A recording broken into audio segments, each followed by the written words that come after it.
কোন নাফরমান পাপী তার লাশ যখন জানাজার পরে কবরস্থানে দাফনের আগ মুহূর্তে কাঁধে নেয় আত্মীয় স্বজন, খোদার কসম নবী বলছে দাফনের পূর্বেই এই নাফরমানের লাশ খাটিয়ার মধ্যে থাকা অবস্থায় এত জোরে চিৎকার করে, এমন চিৎকার করে বিভৎস ভয়ঙ্কর। নবী সাল্লাল্লাহু আলাইহি সাল্লাম বলেন, পৃথিবীর প্রথম মানুষ থেকে শেষ মানুষ পর্যন্ত যদি একত্রে একসাথে এক মাঠে থাকা অবস্থায় যদি শুনতো একবার, ওয়ালাউ সামিআল ইনসানু লা সাইকা, নবী সাল্লাল্লাহু আলাইহি সাল্লাম বলে পৃথিবীর তাবৎ মানুষ একসাথে এই পাপীর চিৎকার শুনে বেহুশ হয়ে যেত। হা হা, এখনো কবরে নেয় নাই। ইয়া ওয়াইলাতা ইয়া লাইতাহা ইলা আইনা কদ্দামতুমুনি। নাফরমান চিৎকার করে আর বলে, আমার স্বজনরা আমারে কই নিচ্ছ বাবা? আমার ছেলে তুই কাঁদে করে আমারে নিচ্ছিস কোথায় আব্বা? আমার ভাতিজা তুই আমারে কই নিচ্ছ? আমার ছোট ভাই আমারে কাঁধে করে তুমি কই নিচ্ছ? কেন নিচ্ছ খবর? আমার তো মাইরে লাইব ওই কবরে নিলে, আমারে তো শেষ করে ফেলবে। আমি আজরাইলের যেই দৃশ্য দেখছি, হা, স্বজনদেরকে ডাক দেয়। আল্লাহ নবী সাল্লাল্লাহু আলাইহি সাল্লাম বলেন, কায়নাতের জিন আর মানুষ ছাড়া আল্লাহর বাকি মাখলুক সেই চিৎকার শুনতে পায়, কিন্তু আল্লাহ তাআলা তার দয়া করে জিন আর মানুষকে শুনতে দেয় না। আল্লাহর ইচ্ছা এটা। হ্যাঁ, আল্লাহ শুনতে দেয় না। যদি শুনতো তো সব বেহুশ হয়ে যেত। ওই হাদিসের ব্যাখ্যায় আমরা পড়ছি, তাহলে আর কোনো মানুষ কোনোদিন কারো লাশ দাফন করতো না, কাঁধে নিত না। কেমনে নিমু? আমি যদি আলগি দিলে চিৎকার মারে, যদি চিল্লানি মারে, কি হবে আমার অবস্থা? এই ভয়ে কেউ আর লাশ কাঁধে নিত না, দাফন করতো না। নবী সাল্লাল্লাহু আলাইহি সাল্লাম বলেন, লাউ তা'লামুনা মা আ'লামু লা দাহিকতুম কালিলা ওয়া লা বাকাইতুম কাসীরা ওয়া মা তালাজ্জাজতুম বিন নিসাই আলাল ফুরুশাত। আমার উম্মত, আমি কবরে যে আযাব দেখছি রে, জাহান্নামের যে আযাব আমি দেখেছি উম্মত, যদি আমি যা দেখছি জানছি তোমরা যদি তার সামান্য পরিমাণ জানতে, আর কোনোদিন হাসতে না, আর কোনোদিন চোখের কান্না বন্ধ হইতো না, আর কোনোদিন স্ত্রীর সাথে স্বামী স্ত্রীর মেলামেশা করতে না, আর আনন্দ আর ফুর্তি হারায় যেত। আমি দয়া করে তোমার ঘরের পাশের কবরস্থানে আযাবের পর আযাব চলতেছে, কিন্তু আমি আড়াল করে রাখছি বান্দা, নয়তো তুমি দুনিয়ায় টিকতা না। তাই তো দুনিয়ার এই উল্লাস, এই আনন্দ, এই ফুর্তি, রং তামাশের এই দুনিয়া একদিনও টিকত না। অতএব আমার জন্য এটা সত্য, আপনাদের জন্য সত্য। কাল্লা সাউফা তা'লামুন, আল্লাহ বলেন অবশ্যই তোমরা জানতে পারবে। ফিল কবরে, কবরে আসলেই আমি জানিয়ে দেব বান্দা, আমি জানিয়ে দেব। দিন মানেন, আল্লাহকে মানেন, খামখেয়ালি করেন, গুনাহ হবে, ভুল হবে, ছুটে যাবে, কিন্তু এটা একটা, আরেকটা একদম গাফেল হয়ে যাওয়া। আব্বা এটা বড় ক্ষতি, বিস্মৃতি, ভুলেই গেছে 365 দিনে কোনদিন ফজরের নামাজ পড়ে না। হায় মুসলমান, এমন ভোলা মালিক রে কেমনে ভুলে গেলি? নাফরমান, আরে তুই কোন মুসলমানের ঘরে বড় হইলি? তোরে এমন মালিক কে ভুলাই দিল? 365 দিনে একদিনও ফজরের নামাজ পড়লা না, এমন মালিক কে ভুলাই দিল তাকে? মা গাররাকা বিরাব্বিকাল কারীম, এমন দয়ালু মেহেরবান রব তোমারই এমন মালিক রে ভুলাই দিল কে? ইকতারাবা লিন-নাসি হিসাবুহুম ওয়া হুম ফি গাফলাতিন মু'রিদুন। আল্লাহ তাআলা বলে, আমার বান্দাগণ, হে মানুষগণ, তোমাদের হিসাবের সময় তো কাছায় গেল, অথচ আজও তো তোমরা আমি আল্লাহর থেকে বিমুখ হয়ে গাফেল হয়ে আছো। আখিরাত তো চলে আসছে, মৃত্যু তো কাছায় গেছে, কিন্তু প্রস্তুতি কোথায় বান্দা? 50,000 বছরের হাসরের একদিনের জন্য নেকি কোথায়? 30,000 বছরের ফুলসেরাতের জন্য নেকি কোথায়? নেকি কোথায়? ইন্নাহুম ইয়ারাউনাহু বাঈদা ওয়া নারাহু করিবা। আল্লাহ বলেন আমার বান্দাগণ দেখে আখিরাত অনেক দূরে, আমি আল্লাহ আমি তো দেখি কাছে। ওয়া নারাহু করিবা, আমি তো দেখি কাছে বান্দা, আমি তো দেখি কাছে, ও তো দেখে অনেক দূরে। বুজুর্গানে দিন বলে মান মাতা ফাকাদ কামাত কিয়ামাতুহু, যার মৃত্যু হলো তার তো কিয়ামত শুরুই হয়ে গেল, শুরুই হয়ে গেল। হাদিসের মধ্যে আছে নবী সাল্লাল্লাহু আলাইহি সাল্লাম কবরের বর্ণনা দিতে গিয়ে, মৃত্যুর বর্ণনা দিতে গিয়ে নবীজি বলছেন তোমাদের প্রত্যেকের দুনিয়ার শেষ দিন এবং আখিরাতের প্রথম দিন সেই দিন যেই দিন মালাকুল মউত জান কবজের জন্য তোমাদের সামনে এসে উপস্থিত হয়, সেদিন তোমাদের দুনিয়ার শেষ আখিরাতের শুরু। তাহলে রাসূলুল্লাহ সাল্লাল্লাহু আলাইহি সাল্লাম মৃত্যুর প্রথম মুহূর্তকে, আজরাইল আসার প্রথম সেকেন্ডকেই আখিরাত ধরছে, এখান থেকেই আখিরাত শুরু। ইন্নাহুম ইয়ারাউনাহু বাঈদা ওয়া নারাহু করিবা, আমার বান্দারা তো মনে করে দূরে, আমি তো দেখি কাছে, আমি তো দেখি কাছে। এজন্য চলেন আমি আমার শায়েখের কথা বলতে গিয়ে বলছি 1992 সালে আমার ওনার সাথে পরিচয়। 1992 সালে আমি সর্বপ্রথম নোয়াখালী লক্ষ্মীপুর টুমচর মাদ্রাসায় স্কুলে প্রাইমারি পাস করে ওইখানে ভর্তি হয়েছি গিয়া 4র্থ শ্রেণীতে, ইয়াজদাহুম 4র্থ শ্রেণী মাদ্রাসার পড়া শুরু করছিলাম জীবনে প্রথম যে বছর। ওই বছর উনি আমাদের শায়েখ আলেম, ইন্টারমিডিয়েট আলেম শ্রেণীতে পড়তো ওই মাদ্রাসায়। আমাদের বড় ভাই ছিল তখন, উপরের ক্লাসের ছাত্র ভাই, আমরা ছোট ক্লাসের ছাত্র ছিলাম। তো ওই সময় ওনার সাথে পরিচয়। ওনার ডাক নাম মুজাহিদ, মুশতাকুন নবী মুজাহিদ, এটা ওনার এমনি ডাক নাম মুজাহিদ। ওনার আব্বা উনিও আমার উস্তাদ আল্লামা হযরত মাওলানা আব্দুল কুদ্দুস রাহমাতুল্লাহি আলাইহি। জালালাইন শরীফের মতো উঁচা কিতাব আমি হুজুরের কাছে পড়ছি, ওনার আব্বা জানের কাছে। তো হুজুরের সবসময় দেখতাম ডাকতো মুজাহিদ। তো সেই থেকে 1992 সন থেকে আজকের 2026 পর্যন্ত এই সম্পৃক্ততা,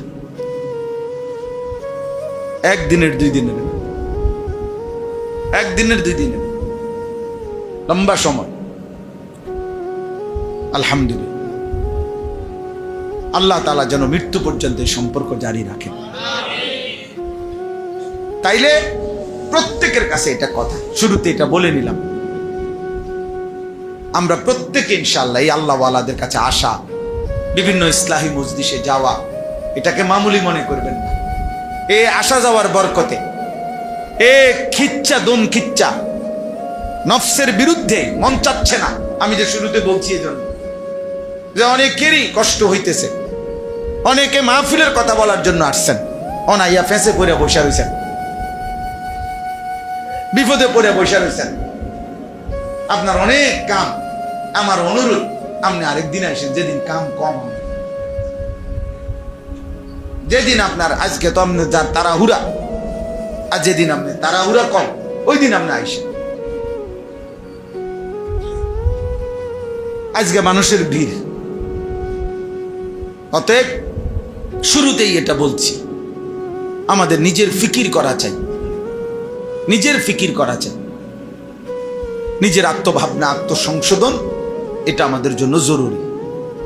তাইলে ইনশাআল্লাহ প্রত্যেকেই আজকের থেকে নিয়ত করেন, কোনো না কোনো আলেমে দ্বীন আল্লাহওয়ালা আপনি উনার সংস্পর্শে নিজের জীবনটা পরিচালিত করবেন। বলেন ইনশাআল্লাহ। শুধু বক্তার পিছনে ঘুরবেন না, শুধু একজন দুইজন বক্তা লইয়া জাতাজাতি করবেন না, সাফাসাফি করবেন না, এত কষ্ট পাইবেন। আপনি আপনার মুনাসিব মতো কাছাকাছি, সবাই না চিনুক, সবাই চিনার দরকার না। আপনার মসজিদের ইমাম সাহেবরে যদি সারা বাংলাদেশে চিনতে হয়, তো বাকি ইমাম সাহেবরা কি করব?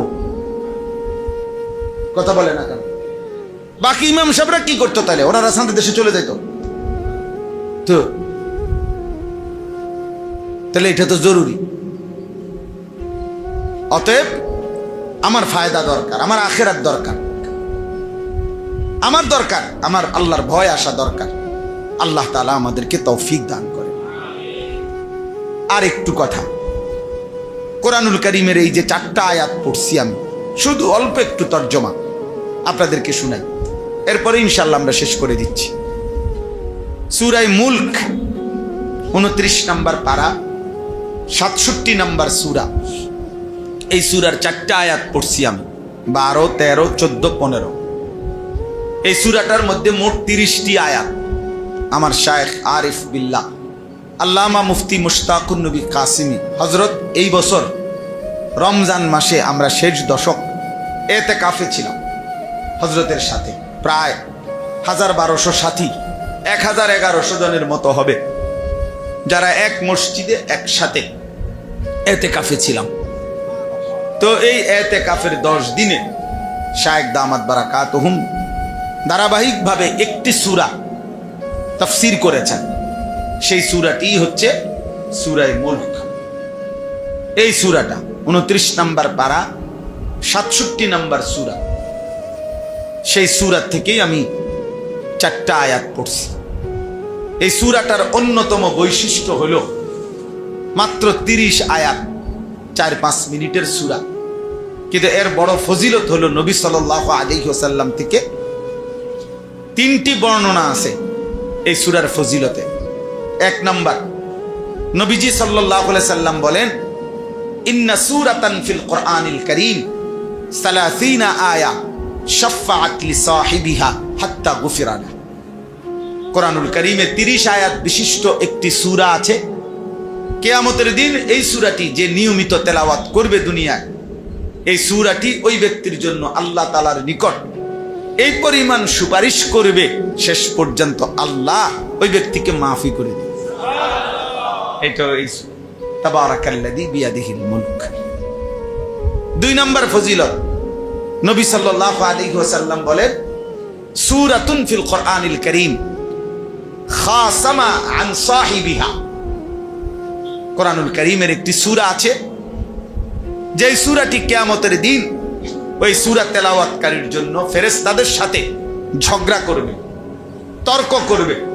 ফেরেশতারা তাকে জাহান্নাম দিতে চাইবে, আর সূরাটা বলবে, এই বান্দা আমাকে নিয়মিত পড়তো, তেলাওয়াত করত, আমি তারে জাহান্নামে নিতে দেব না। এই তর্ক, খাসামাত, তর্ক করবে, বিতর্ক, ঝগড়া। আল্লাহ নবী সাল্লাল্লাহু আলাইহি সাল্লাম বলেন, হাত্তা আদখালাতুল জান্নাহ, এমনকি এই সূরাটি শেষ পর্যন্ত ওই ব্যক্তিকে জান্নাতে ঢুকাইয়াছে।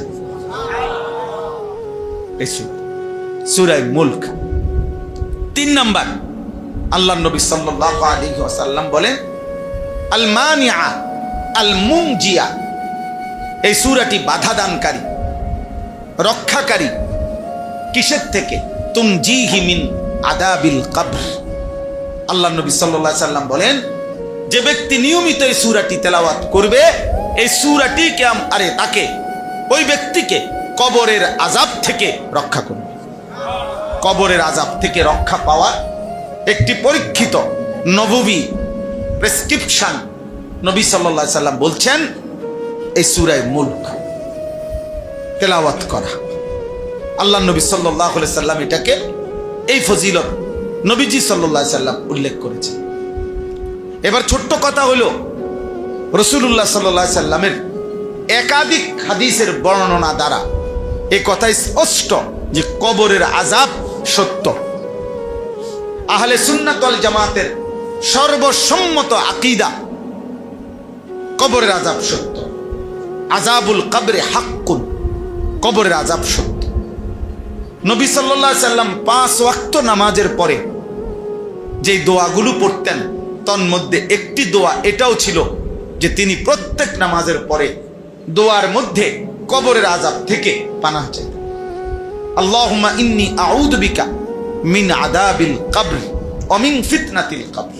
আয় আল্লাহ, আমি কবরের আযাব থেকে পানাহ চাই, কবরের মুসিবত থেকে পানাহ চাই। আল্লাহ নবী সাল্লাল্লাহু আলাইহি সাল্লাম একদিন চলার পথে দুইটা কবরের দিকে ইশারা করে সাহাবাদেরকে বললেন, ইন্নাহুমা ইউআযাবানি ফিল কবর, এই দুই কবরে আযাব হচ্ছে। প্রথম কবরে আযাব হইতেছে, নবীজি বলছেন এই ব্যক্তি প্রস্রাব করে ঠিকমতো পবিত্র হতো না, পেশাব করে ঠিকমতো পবিত্র হইতো না। লা ইয়াস্তানজাহু মিন বাউলিহি অথবা লা ইয়াস্তাতিরু মিন বাউলিহি, দুইটা অর্থ, দুইটা রিওয়ায়াত। এই লোকটি পেশাব করতে গেলে সতর, মানুষের দৃষ্টির আড়াল ঠিকমতো খেয়াল করতো না, জেন্দে মুতে ধরছে, এন্দে মুতে লাইছে। কিছু মানুষের একবারে ফালতু মানুষ, একদম ফালতু লোক, এই রাস্তাঘাটে চলতে ফিরতে যেখান দিয়া পেশাবে ধরছে এখান দিয়ে বসে যাওয়া, একদম নিচু মানসিকতা, কম জাত মানুষের কাজ। হ্যাঁ ভাইয়া, নিচু মানসিকতার কাজ এটা একটা ছোট লোকই কাজ।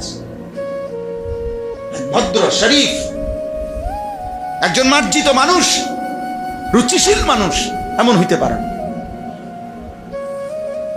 আবার রাসূলুল্লাহ সাল্লাল্লাহু আলাইহি সাল্লাম বলছেন, কোন বর্ণনা আছে এই লোকটি প্রস্রাবের ছিটা থেকে ঠিকমতো নিজের কাপড় পবিত্র রাখতো না, অর্থাৎ এমন জায়গায় পেশাব করছে যে পেশাবের দুইটা চারটা ছিটা পাল্টা আইসা কাপড়ে পড়ছে, লুঙ্গিতে। তাহলে বোঝা গেল প্রস্রাবের দুইটা ছিটা, এইটা যার গায়ে লাগছে দেখে আযাব হয়।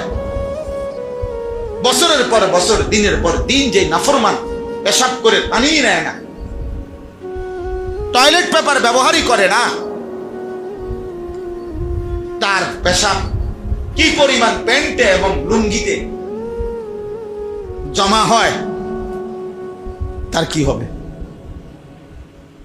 তার অবস্থা কি হবে? কে বুঝাবে? জেনারেল শিক্ষিত আমাদের অনেক ছেলে পেলে, ও তো বুঝেই না এটা, ও এটা তো এর বইয়ের, এটা পদার্থ বিজ্ঞানও নাই, জীববিজ্ঞানও নাই, উচ্চতর গণিত এটা নাই, প্রথম পত্রও নাই, সেকেন্ড পার্টেও নাই, এটা না, এটা কোনো বিষয় না, এটা কোনো আলোচ্য বিষয় না। হ্যাঁ হ্যাঁ, এটা কোনো বিষয়, এগুলো তেমন কোনো ছোটখাটো বিষয়।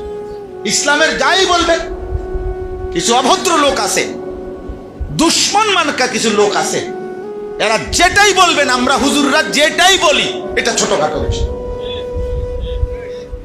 এটা ছোটখাটো বিষয়।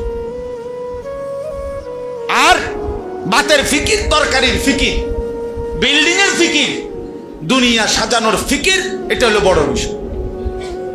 মেন বিষয় হলো বাতের থালা, মেন বিষয় হলো দুনিয়া, মেন বিষয় হলো দুনিয়া, মেন বিষয় হলো চাকরি, মেন বিষয় হলো বিয়া, দুনিয়া। অথচ ইসলামের একটা বিষয় ছোট, আপনাকে এটা বলার অধিকার কে দিল? নবী সাল্লাল্লাহু আলাইহি সাল্লাম বুঝি বলছে যে মিসওয়াক একটি ছোট বিষয়, নবীজি বলছে বুঝি দাড়ি একটা ছোট বিষয়, নবী সাল্লাল্লাহু আলাইহি সাল্লাম বুঝি বলছে দস্তরখান একটা ছোট বিষয়, তো আপনি এটা ছোট বিষয় বললেন কেন? একবার আমার শায়েখ হযরত আল্লামা মুফতি মুশতাকুর নবী কাসিম হুজুর সহ মক্কা শরীফ একজনের বাসায় আমরা খানা খাইতে গেছি। এক লোক আপনার একটা কথার প্রসঙ্গ উঠাইছি, আরে উনি বলতেছে এ সমস্ত ছোটখাটো বিষয় বাদ দিয়ে বৃহত্তর ঐক্যের চিন্তা করেন এখন। পরে আমি বললাম, ভাই আপনার কাছে আমার অনুরোধ, যেহেতু বিষয়টা গুরুত্বপূর্ণ, আপনি আমারে পরামর্শ দিচ্ছেন, আপনি দয়া করে কাগজপাতি লিখে দেন ছোট বিষয়গুলো কি কি, তাহলে এগুলো আমি বাদ দিব। যেগুলো আপনি সিদ্ধান্ত দিবেন যে ছোটখাটো বিষয়গুলো কি কি, ওযু, নামাজ, সূরা, কেরাত, দোয়া, কালাম, রোজা, হজ, যাকাত, এগুলো তো এখন আপাতত মূল বিষয় না। এগুলো ছোটখাটো বিষয়। তো এগুলো কি কি হইতে পারে? ছোটগুলো আপনি এটা লিখে দেন, বড়গুলো আপনি লিখে দেন কোনটা, আর আপনি এটাও ফায়সালা আমার বলতে হবে এগুলো যে ছোট এই সিদ্ধান্ত দিল কে, আর এটা বড় এটা সিদ্ধান্ত দিল কে। 3 নম্বরে আপনি আমারে বলতে হবে আপনি যে বন্টন করে দিলেন এটা আমি মানতে হবে কেন, আপনারটা যে ঠিক এটা আমি মানতে হবে কেন। এরপরে হুজুরে হেরে ডাক দিছে, ছায়কে ডাক দিয়ে যে আপনি হেতের লগে ফাটতেন না, হেতে আজকে আপনার যেই জাতা দিয়ে ধরছে আপনি ভালো আইসেন ভাত খান, পরে আমার ডাইকা নিয়ে আইসে আপনি বইয়ের আমার হুদা বেচার আপনি ঝামেলা করেন না, আপনি তো এটা কি বলবেন, এটা সামান্য বিষয় হয়ে গেল। মিসওয়াক, দাড়ি, টুপি, ওযু, নামাজ, তাহাজ্জুদ, আওয়াবিন, জিকির, তেলাওয়াত ছোট বিষয়গুলো। আল্লাহ আমাদেরকে বুঝ দান করেন। তাইলে রাসূলুল্লাহ সাল্লাল্লাহু আলাইহি ওয়াসাল্লাম বললেন এই ব্যক্তির কবরে আযাব হইতেছে, সে প্রস্রাব করে ঠিকমতো পাক পবিত্রতার ধার ধারত না, নাউযুবিল্লাহ। আর দ্বিতীয় ব্যক্তির কবরে আযাব হইতেছে, নবীজি সাল্লাল্লাহু আলাইহি ওয়াসাল্লাম বলেন এই ব্যক্তির বদ অভ্যাস ছিল 2 জন মানুষের সাথে যাদের মাঝে ভালো সম্পর্ক ছিল, আন্তরিকতা ছিল যাদের মধ্যে, এই 2 মানুষের মধ্যে বিভেদ করে দিত। নামিমা, ইয়ামশি বিন নামিমা, নাম্মাম চগলখোর যেটারে কয়, মানে দুজন শুনছেন নি আমনেরে কি কয়, কি কয় এ হেতে আমনে তো হেরে প্রত্যেকদিন বন খাওয়ান, দেখা হইলেই তো হেতের লাগে আমনে একটা জান দিয়ালাম, আমি না শুনি মিয়া কি কয়, কি কয় এই কইল।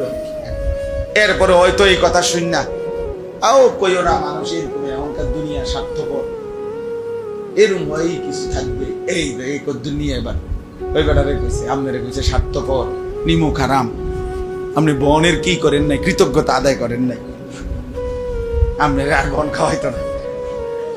এই 2 মানুষের মধ্যে যে কি বাজায় দেয় ঝগড়া, মানে সম্পর্ক বিচ্ছিন্ন করে দেয়। আল্লাহ নবী সাল্লাল্লাহু আলাইহি সাল্লাম বলেন এই কারণে আযাব হচ্ছে। তাহলে বোঝা গেল আমার মূল কথা হলো কবরের আযাব কি বলেন না, কবরের আযাব সত্য। কোরআনুল কারীমের মধ্যে আছে আল্লাহ তাআলা বলেন আলহাকুমুত তাকাসুর হাত্তা জুরতুমুল মাকাবির।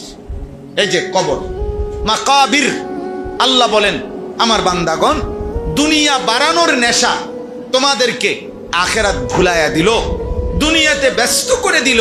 তবে মনে রেখো আখিরাত যতই ভুলে থাকো, দুনিয়া যতই ব্যস্ত হয়ে পড়ো, হাত্তা জুরতুমুল মাকাবির, এমনকি তুমি কবরস্থানেই পৌঁছবে। একদিন তুমি কবরস্থানে পৌঁছতেই হবে, একদিন পৌঁছতেই হবে। ইয়াওয়াদ্দু আহাদুহুম লাউ ইউআম্মারু আলফা সানা। আল্লাহ তাআলা বলেন নাফরমান পাপী একথা মনে মনে ভাবে, আহা আমি যদি 1000 বছর হায়াত পাইতাম, লাউ ইউআম্মারু আলফা সানা, যদি হায়াত পাইতাম কত বছর? আল্লাহ তাআলা বলেন হে নাফরমান, ধরে নাও তোমাকে আমি 1000 বছরের হায়াত দিলাম বান্দা, আচ্ছা দিলাম যাও, কিন্তু তুমি শুধু আমার এটা বলো 1000 বছর হায়াত পেয়ে তুমি আযাব, মৃত্যু, কবর ফিরাইতে পারবা কিনা? তো তাহলে বেহুদা লাভ কি?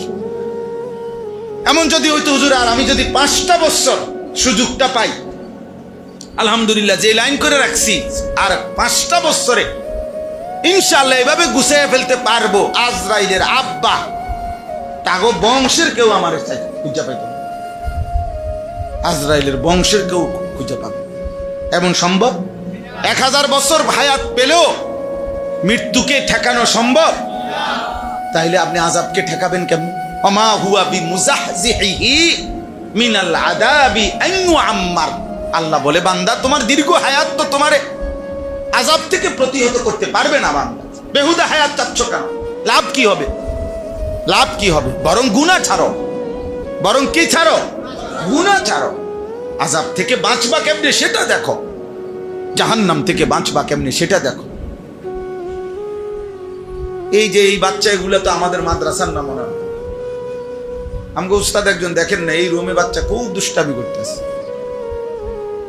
আমগো উস্তাদরা দেখেন একজন, আমাদের উস্তাদরা সব চলে গেছেনি মাদ্রাসাতে।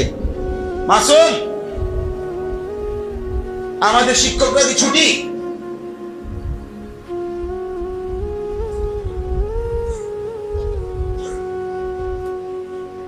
কই আমগো হুজুররা তো একজনও দেখি না এখানে।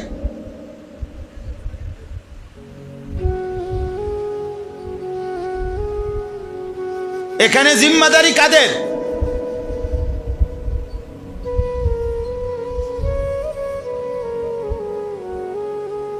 জি, তাইলে এই জন্য বললাম আল্লাহ তাআলা আমাদেরকে বুঝ দান করেন। কবরের আযাব সত্য। নবী সাল্লাল্লাহু আলাইহি সাল্লাম বলেন, আমি নিজে মেশকাতের মধ্যে এই হাদিস পড়েছি। আল্লাহ নবী সাল্লাল্লাহু আলাইহি সাল্লাম বলেন, কোন নাফরমান পাপী তার লাশ যখন জানাজার পরে কবরস্থানে দাফনের আগ মুহূর্তে কাঁধে নেয় আত্মীয় স্বজন, খোদার কসম নবী বলছে দাফনের পূর্বেই এই নাফরমানের লাশ খাটিয়ার মধ্যে থাকা অবস্থায় এত জোরে চিৎকার করে, এমন চিৎকার করে বিভৎস ভয়ঙ্কর। নবী সাল্লাল্লাহু আলাইহি সাল্লাম বলেন, পৃথিবীর প্রথম মানুষ থেকে শেষ মানুষ পর্যন্ত যদি একত্রে একসাথে এক মাঠে থাকা অবস্থায় যদি শুনতো একবার, ওয়ালাউ সামিআল ইনসানু লাসাইকা, নবী সাল্লাল্লাহু আলাইহি সাল্লাম বলে পৃথিবীর তাবৎ মানুষ একসাথে এই পাপীর চিৎকার শুনে বেহুশ হয়ে যেত।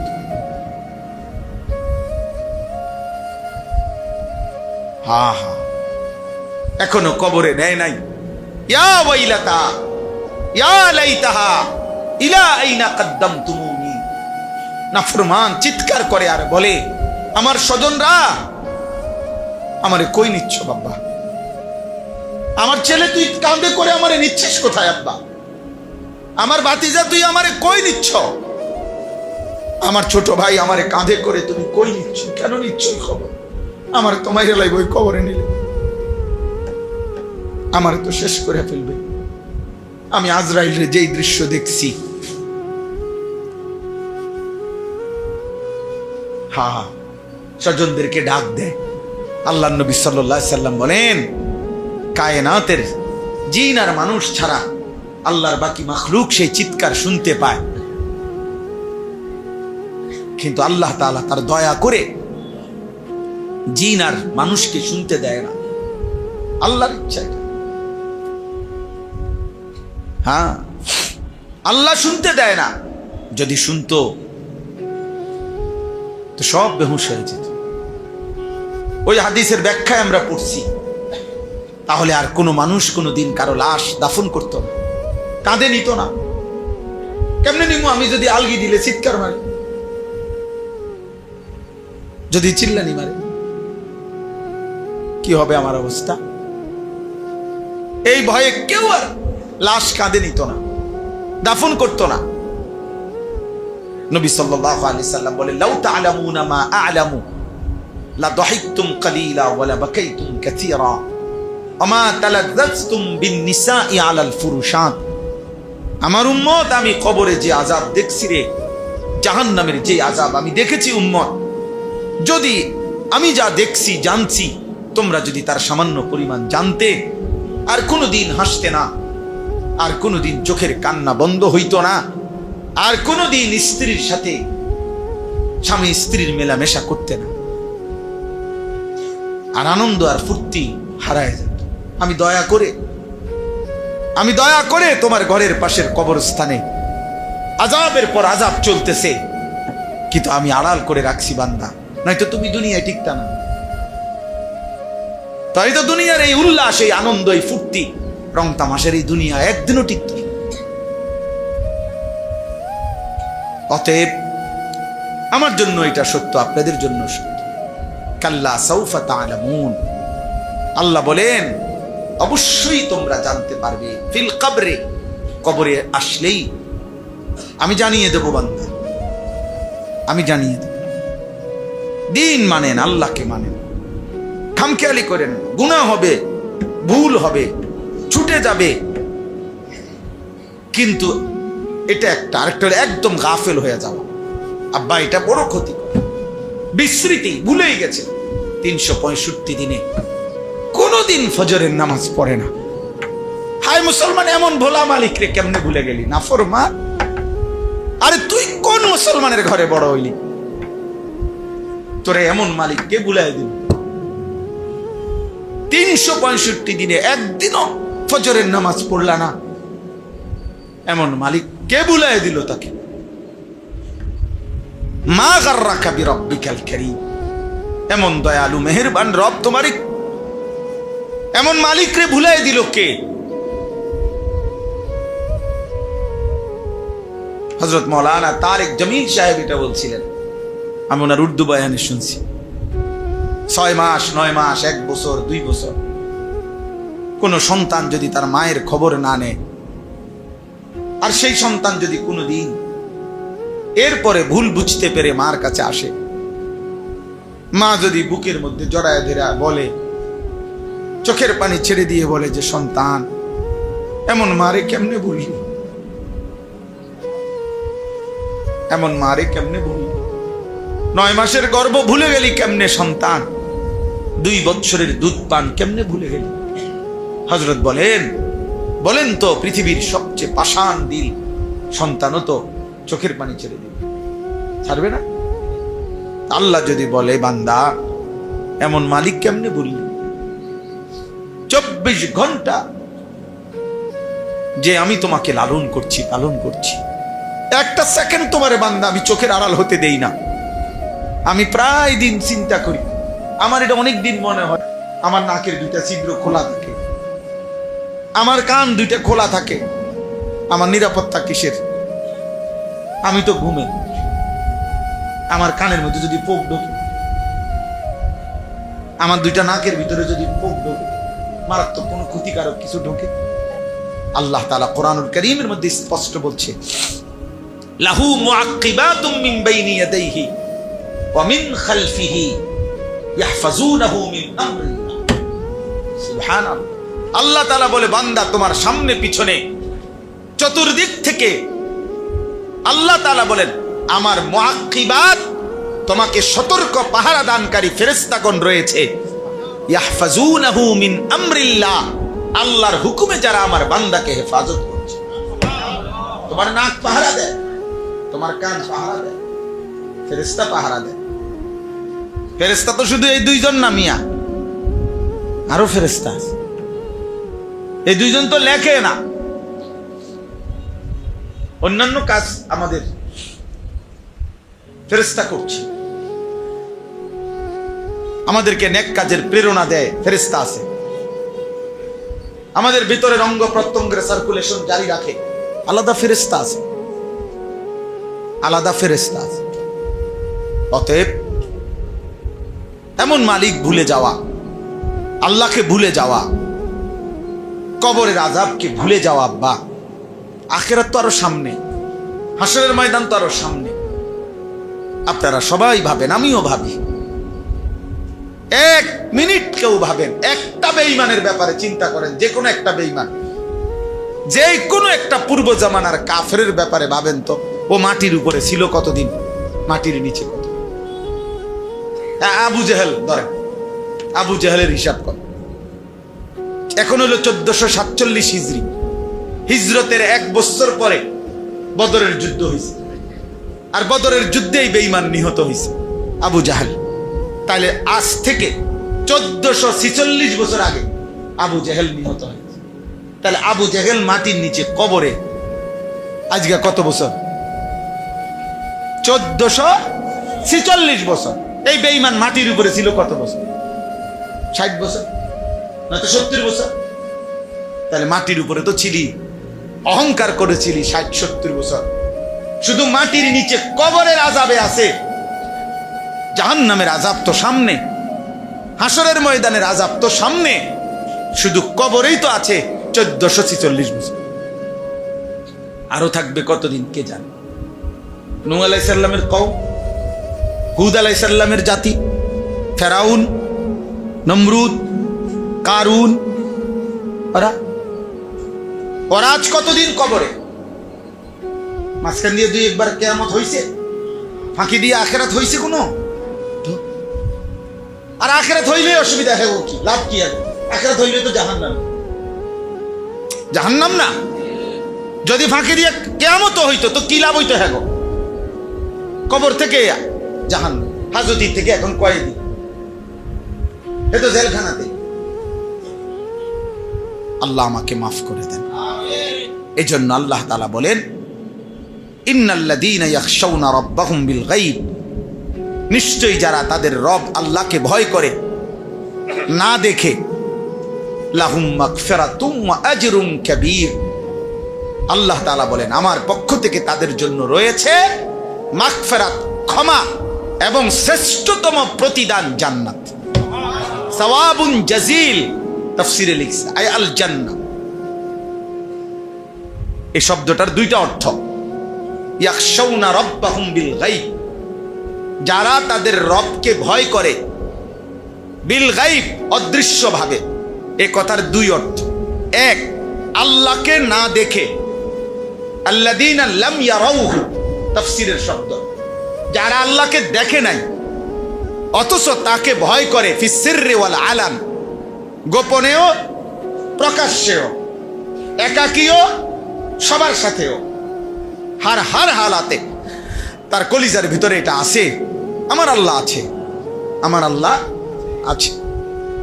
আল্লাহ তাআলা বলেন এই ফিকির যার মধ্যে আছে, না দেখেই আল্লাহকে প্রতিনিয়ত যে ভয় করে, এইটা হলো একটা তর্জমা।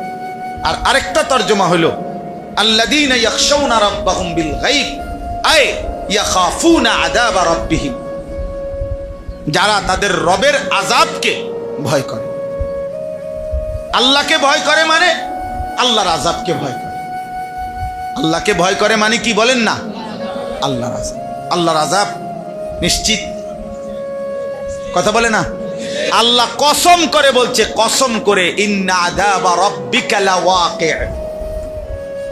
হযরত ওমর রাদিয়াল্লাহু তাআলা আনহু এই আয়াত শুনে চিৎকার দিয়া বেহুশ হইয়া অঝরে কাঁদতেছিলেন। ইন্না আযাবা রাব্বিকা লাওয়াকি', নিশ্চয়ই তোমার রবের আযাব অবশ্যই হবে। ইন্না এটাও তাকিদ, আবার লাওয়াকি' এই লামটা আবার তাকিদ, নিশ্চয়ই তোমার রবের আযাব লাওয়াকি', অবশ্যই হবে, অবশ্যই। কাল্লা ইন্নাহা লাযা, আল্লাহ বলছে নাফরমান মাফ চাইও না আজ হাসরের মাঠে, কখনোই মাফ করব না। বেঈমান আজকে হাসরের মাঠে মাফ হবে না। মাফ নিতে হয় দুনিয়াতে, হাসরের মাঠে বিচার হবে। এখন বিচারের ভিত্তিতে মাফ নিতে হবে। আজকে হাসরের মাঠ, আজকে তোমাকে বিচারে যদি ঠকে যাও তাহলে লেলিহান ধাউ ধাউ, লাযা মানে যে আগুন ধাউ ধাউ করে জ্বলছে, সেই লেলিহান অগ্নি শিখায় তোমাকে ফেলে দেওয়া হবে। নাজ্জাআতাল লিশ-শাওয়া, প্রথম সেকেন্ডেই সারা দেহের চামড়া দেহ থেকে আলাদা হবে, খসে ফেলবে। তাদউ মান আদবারা ওয়া তাওয়াল্লা ওয়া জামাআ ফাআওয়া, সাংঘাতিক এটা। আল্লাহ বলে জাহান্নামী নাফরমান জাহান্নাম থেকে বাঁচার জন্য হাসরের ময়দানে এদিক সেদিক ছুটাছুটি করবে। আল্লাহ নিজে বলে তাদউ, এটা হলো ওয়াহিদে মুআন্নাসে গায়েবের সিগা, অর্থ হলো জাহান্নামের আগুন সরাসরি আগুন ওই বেঈমান নাফরমান পাপীকে, যার জন্য জাহান্নামের ফয়সালা হইছে, তাকে আগুনে ডাইকা ডাইকা টাইনা ভিতরে নিয়ে আসে। তাদউ মানে আগুন ডাকবে, আগুন বলবে এই মত করে দিগা, এই বেঈমান এদিকে কই যাস, দিগা ভিতরে ঢোক, বাটপারে দিগা, নারী দেখছো, উলঙ্গ ছবি দেখছো মোবাইলে, এদিকে মুশরিক, এদিকে বেঈমান, নেশা করে দিগা ভিতরে ঢোক, ওদিকে কি, এভাবে ডেকে ডেকে আগুনে ঢোকা। আল্লাহ আমাকে মাফ করে দেন। ফাআনদারতুকুম নারান তালাজ্জা, আল্লাহ বলে আমি ভয় দেখাচ্ছি, জাহান্নামের আগুনের ভয় ভান্দা আমি দেখাচ্ছি। এই আমার আগুন, নারুল্লাহ, কার আগুন? ওমা আদরাকা মাল হুতামা নারুল্লাহিল মুনকাদা। নারুল্লাহ, আল্লাহ বলে জানেন আপনি বন্ধু জাহান্নাম কি? জাহান্নাম আমার আগুন। নারুল্লাহ, আল্লাহর আগুন, যে আগুন আমি জ্বালাইছি, যে আগুনের সৃষ্টিকর্তা আমি। দুনিয়ার মানুষ সেই আগুন লাগাইলে কি পরিমাণ জ্বলে যায়, খোদা আমি আল্লাহ যখন জ্বালাবো কি হবে সেই আগুন। আয়ে কারীম, আপনি মাফ করে দেন। চলে তো এই জন্য এই দুই অর্থ, যে আল্লাহকে না দেখে আখিরাতের সব পর্বকে, কবর, মৃত্যু, হাসর, মিজান, ফুলসেরাত, জান্নাত, জাহান্নাম কোনোটাই দেখে নাই, কিন্তু আল্লাহকে ভয় করে, এগুলোকে না দেখেও মানে আযাবকে ভয় করে, আল্লাহ বলেন আমি তারে মাফ করে দেব, আমি তারে বিনিময় উত্তম দেব, মহান বিনিময় দেব, জান্নাত দেব। ওয়া আসিররু কাওলাকুম আবি জাহারু বিহি ইন্নাহু আলিমুম বিদাতিস সুদূর। আল্লাহ তাআলা বলেন শুধু শুধু আমার সাথে লুকোচুরি করো না, চালাকি করো না, বান্দরামি করো না, আস্তে কও, জোরে কও, আর অন্তরে লালন করো, আমি সব জানি। তিনটা হইতে পারে তোমার সুরত, কথা আস্তে বলতেছ, অথবা জোরে বলতেছ, অথবা ভিতরে ভিতরে কি করছো, প্ল্যানিং করতেছ। আল্লাহ বলেন আমি তিনটাই জানি। আসিররু কাওলাকুম আবি জাহারু বিহি, জোরে বলো, আস্তে বলো, ইন্নাহু আলিমুম বিজাতিস সুদূর, অন্তরের ভিতরে লালন করো, সব কে জানে, তো তুমি আমার থেকে লুকাইবা কেন? 3 নাম্বার আল্লাহ বলেন আলা ইয়ালামু মান খালাক, একটা সাদা মাটা চমৎকার আল্লাহ তাআলা একটা যুক্তি দিয়েছে, একের একটা সহজ একটা বাংলা কথা কইছে আল্লাহ, একেবারে বাংলা কথা, মানে এই আয়াতটা বাংলা আয়াত, হ্যাঁ মানে এটা মনে হচ্ছে বাংলায় না দিয়েছে, মানে আল্লাহ বলছে আচ্ছা তুমি কও চাই, এই তুমি বলো তো, যিনি সৃষ্টি করেছেন তিনি জানবেন না তার সৃষ্টি কখন কি করে? তো এইটা তুমি বুঝো না? আলা ইয়ালামু মান খালাকা, যিনি সৃষ্টি করেছেন তিনি জানবেন না? তো তুমি এই নয়শা করো না, কারে লুকাও? কারে? তোমার আব্বারে, তোমার মা রে, তোমার নেতা রে, পুলিশের, র্যাবের, এটা দিয়ে কি জানলেই কি না জানলেই কি? আমার থেকে লুকাইবা কেমনে সেটা না বলবা, আমি আল্লাহর থেকে আড়াল করবা কেমনে ওইটা না কৌশল বাইর করবা, ওই মেশিনে না বাইর করবা, কিত্তা লাগাও সিসি ক্যামেরা।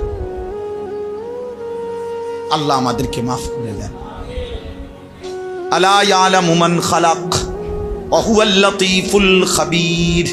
আল্লাহ তাআলা লতীফ, লতীফ বলা হয় কোন সৃষ্টি সূক্ষ্ম থেকে সূক্ষ্ম, বিন্দু থেকে বিন্দু বিসর্গ, তার অণু পরমাণু পর্যন্ত যিনি সবটা পূর্ণ, যার জানা আছে, জ্ঞাত আছে, সূক্ষ্ম থেকে সূক্ষ্ম বিষয়টা, জাররা থেকে জাররা বিষয়টা তার সৃষ্টির যিনি জানেন তিনি লতীফ, যেটা কোনো মানুষের পক্ষে সম্ভব।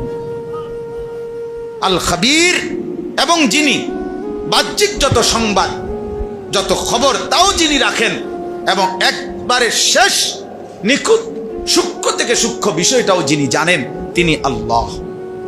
এবার শেষ কথা হইল, আল্লাহ তাআলা বলে, এই শেষ কথাটা শুনেন, আগের কথাগুলো তো শুনছেন না, এখন এটা শুনেন, শেষ কথাটা শুনতেছেন? শেষ কথাটা আজীব কথা, সুন্দর একটা কথা বলছে। কাজে আল্লাহ বলছে বান্দা শুধু শুধু সংমং করো না, আমার লগে ফাটতা না, ফাও ঝামেলা করো না, এখানে চালাকি করো বেহুদা, এটা হইতো না, পারতা না, সিস্টেম নাই। না মৃত্যুকে তুমি আড়াল করতে পারবা, না কবরকে তুমি আড়াল করতে পারবা, না আমার জানাকে তুমি আড়াল করতে পারবা, কোনো সিস্টেম নাই বান্দা। আছে কোনো সিস্টেম? অতএব একটা জিনিস মনে রাখেন, যে সত্যের মুখোমুখি আমাকে হতেই হবে, যে বাস্তবতার মুখোমুখি আমাকে হতেই হবে, তার জন্য আগায়া যাওয়া, প্রস্তুতি নেওয়া, এটাই উত্তম, এটাই বুদ্ধিমানের কাজ। আমি যেটা আড়াল করতেই পারবো না, তো আমার জন্য তো উচিত এটার জন্য প্রস্তুতি না। ভিন্ন কোনো সুরত যেহেতু কোনো আঙ্গিকে নাই, পৃথিবীর কারো বেলায় নাই, তো আর আমার জন্য আসবে কোত্থেকে? এটা যদি কেউ ভাবে তো সহজ বিষয়, প্রস্তুতি নিব। তো আল্লাহ তাআলা বলেন অতএব তুমি যেহেতু বুঝছো বিষয়টা, আমি আস্তে গোপনে জোরে প্রকাশ্যে দিলের অভ্যন্তরে সব জানি। ইয়ালামু খাইনাতাল আয়ুন, চোখের যত গুনাহ আমি জানি, ওমা তুখফিস সুদূর, অন্তরের লুকায়িত যত গুনাহ আমি সব জানি, আমি সব জানি। আল্লাহ তাআলা বলেন ওয়া না'লামু মা তুওয়াসওয়িসু বিহি নাফসু, তোমার অন্তরের মধ্যে গুনার যত ওয়াসওয়াসা, কুমন্ত্রণা মন চায়, আমি তাও জানি, তাও জানি। দিনের পর দিন, ঘন্টার পর ঘন্টা মোবাইলের নারী দেখে দেখে তোমার দিলে তো কিছু চায়, বাস্তবায়ন করো নাই, পাও নাই দেখা, কিন্তু তোমার দিলে তো হারাম কামনা আছে, আমি সেগুলোরও হিসাব নেব, আমি জানি। এজন্য আমার কাছে একটা কিতাব আছে, এই কিতাবের মধ্যে আরবি লিখছে, কোনো মানুষ যখন মোবাইলে আসক্ত হয়, নাটক সিনেমা টেলিভিশনে আসক্ত যে মানুষ, তাদের 3টা অঙ্গ একসাথে কার্যকর হয়। 1 নাম্বার তার দিল, তার কান, তার চোখ, এই 3টা একসাথ করে সে এই গুনাহটা করে। কোনোভাবেই এই 3টা আলাদা হয় না, সে একই সাথে দেখতেছে, শুনতেছে, অন্তরে ভাবতেছে। বুঝেন না কথা? তার অন্তরে তাহাজ্জুদ নামাজের চিন্তা, উর্ফে এমনি বেড়ি চায় আয় বুঝতে গিলাইছে। আপনি কথা বুঝেন না? তার অন্তরের মধ্যে জিকির, উর্ফে এমনি বেড়ি চাইতে আছে আয়, যেটা আমি কইলি। অতএব তার চোখে যা, কানেও তা, দিলেও কি একই সাথে 3 অঙ্গ সচল, 3 অঙ্গই গুনাহ করছে। বুঝেন নাই কথাটা? এই জন্য কোরআনে আল্লাহ আশ্চর্য, উনি এটা মানে আমার এত ভালো লাগছে, উনি এটা লিখছে এই জন্য আল্লাহ এই 3টা অঙ্গের ব্যাপারে আলাদা একটা আয়াত নাজিল করে বলছে, ইন্নাস সামআ ওয়াল বাসারা ওয়াল ফুআদা কুল্লু উলাইকা কানা আনহু মাসউলা। নিশ্চয়ই কান, চোখ এবং অন্তর কিয়ামতের দিন আমি আল্লাহর নিকট জিজ্ঞাসিত হবে। কান তুমি কি শুনেছ, চোখ তুমি কি দেখেছ, দিল তুমি কি ভেবেছ? তালে বেলেম মোবাইল টিপো, মোবাইল টিপো, বহুত তালে বেলেম, শুধু মোবাইল টিপনের লেগে মাদ্রাসা ছেড়ে দিচ্ছে। আহারে, কত ফুল ঝরে গেছে, কত স্বপ্ন ঝরে গেছে, কত বাবার চোখের পানি ঝরে গেছে, কত মায়ের কান্না ঝরে গেছে, প্রতিদিন ঝরে যায়। বিশেষ করে আমাদের মাদ্রাসাগুলোতে সব, বিশেষ করে আরো বিশেষ করে কওমি মাদ্রাসা আমাদের জন্য যুদ্ধ হয়ে যাইতে আছে, সারা বাংলাদেশে, সারা দেশে, সারা পৃথিবীতে। কারণ আমরা যে ফেরাইতে চাই মোবাইল থেকে, আমরা যে ফেরাইতে চাই, আমার খুব কষ্টটা বেশি। শেষ পর্যন্ত এইটা সেইটা এই 9-6 কথা বলে, মিছা কথা কয় কেউ, বিভিন্ন কৌশলে আর পড়বে, পড়তোরা যে পড়তো, কারণ মোবাইল তারে পাগল বানাই দিছে। আমার তো মনে হয় যেন মোবাইল, যেই বড় মোবাইল যারা উৎপাদন করে, আমার এমনি ব্যক্তিগত মনে হয় আর এরা মনে কোনো জাদুকর কোম্পানি, অর্থাৎ যাদের মধ্যে এটার সাথে কোনো জাদু আছে, সম্মোহন আছে। এটা যারা মেইন প্রোডাক্ট করে তাদের ফ্যামিলি হয়তো জাদুর কাজ করে, নাই তো এটা এমন পাগল বানাইলো কেন? এমন পাগল, পাঞ্জাবিওয়ালা পাঞ্জাবি সারা, টুফিওয়ালা টুফি সারা, পুরা জাতিকে কেমনে এটার মধ্যে ঢুকাই দিল, সবাইরে কেমনে ঢুকাই দিল। আশ্চর্য, আশ্চর্য, আশ্চর্য। টুপিওয়ালাও পাঞ্জাবিওয়ালাও পাগল, পাগল দেওয়ানা, পাগল দেওয়ানা।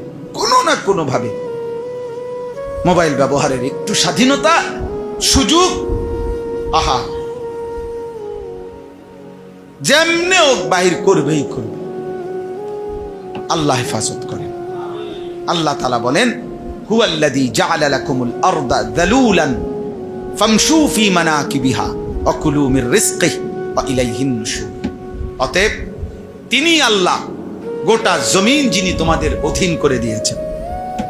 যালুল, যেই প্রাণী তার মনিবের সামনে, তার মনিব উঠবার জন্য, চড়বার জন্য নিজের পিঠ কাঁধ নোয়ায়া দেয়, বাধ্য আনুগত হয়ে, ওইটারে বলে যালুল। আল্লাহ তাআলা বলেন, আমি আল্লাহ গোটা জমিন তোমাদের অনুগত করে দিয়েছি, একদম পানির মতো বানাই নাই মাটিটা। আবার পানি না ঠিক আছে, কিন্তু এমন নরম যে ডাইবা যায়, বলের মতো, আটার মন্ডের মতো না। আবার এত শক্ত পাথরের মতো যে ফুল ফসল, তোমাদের পানি, তোমাদের ভবন কিছু এটার মধ্যে ঘাড়া যায় না, এমনও না, এমনও না। আল্লাহ তাআলা বলেন, সকল দিকে উপযোগী করে আমি আল্লাহ তাআলা তোমাদের জন্য জমিনকে তোমাদের অধীনস্থ করে দিয়েছি। অতএব ফামশু ফি মানাকিবিহা, এই জমিনের পিঠে, এই জমিনের কাঁধে তোমরা নিশ্চিন্তে চলাচল করো। অকুলু মির রিজকিহি, এই জমিনের সমস্ত উৎপন্ন রিজিক তোমরা ভক্ষণ করো, কোনো অসুবিধা নাই। খাও বান্দা, উপার্জন করো, জমিনে চলো, বাজার করো, ব্যবসা করো, কামাই করো, বিদেশ যাও, দেশে থাকো, কোনো সমস্যা নাই। শুধু শুধু একটা কথা মনে রেখো, ওয়া ইলাইহিন নুশুর, ওই মালিকের কাছে তোমারে আবার ফিরতে হবে। এ কথা এখানে মনে রেখো। তাইলে আমার পৃথিবী তুমি ভোগ করো, কোনো মানা নাই। শুধু মনে রেখো কি, ওয়া ইলাইহিন নুশুর, কার কাছে ফিরতে হবে? আল্লাহর কাছে। আল্লাহর কাছে যেতে হবে, তোমারে মরতে হবে, কবর থেকে উঠতে হবে, হাসরের ময়দানে যেতে হবে। হুয়া রব্বুকুম ওয়া ইলাইহি তুরজাউন, তিনি তোমাদের রব, তার কাছেই তোমাদেরকে ফিরতে হবে। ফিরতে হবে, কথা বলে না? আল্লাহ আমাকে তৌফিক দান করে।